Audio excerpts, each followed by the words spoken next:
is they found that in long-term research, those who had lost their sense of smell suffered from, let's say, a greater degree of depression than those who lost their sense of vision.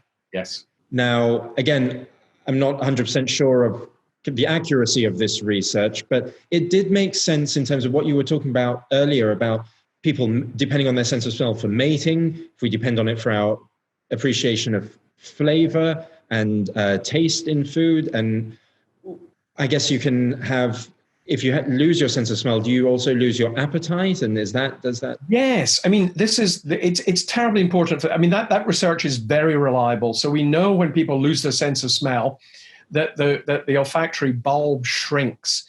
And shrinkage in the olfactory bulb is now a biomarker of depression.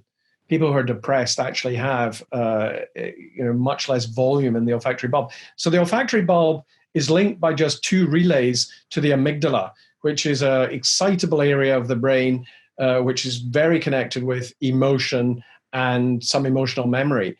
And the idea is information flows in both directions, but if you're not feeding the amygdala, probably you're dampening down your arousal and responsiveness. So it can make you depressed. But as you say, think of how many things smell is involved in.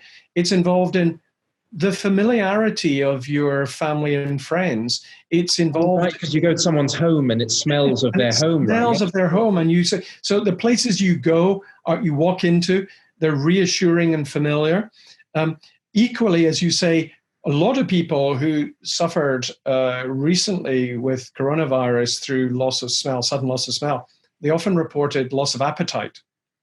And that was a clue. They didn't want to eat. Food didn't interest them. They were finding it unappetizing, but that was because smell wasn't making a contribution to food. And equally, as we talked about, in the elderly, when people lose their appetite, there's a real problem with geriatric anorexia, where we can't get older people to eat enough. So, and I think the sense of smell also is interesting. Although you said we go into people's homes and we know the smell, our own home doesn't seem to have a smell, which is odd because everyone else's home's got a smell, and that's because we've got used to it. We've habituated, so we've forgotten to pay attention to it. And in fact, if it doesn't change, we don't pay attention to it unless we've been away for 2 or 3 weeks and we come back and we think, oh, that's how it smells. But people who lose their sense of smell talk about feeling alienated from their own home. And they often say, I feel as though I'm behind glass, which is a very striking metaphor of how much smell connects you to your surroundings. And we didn't know it did.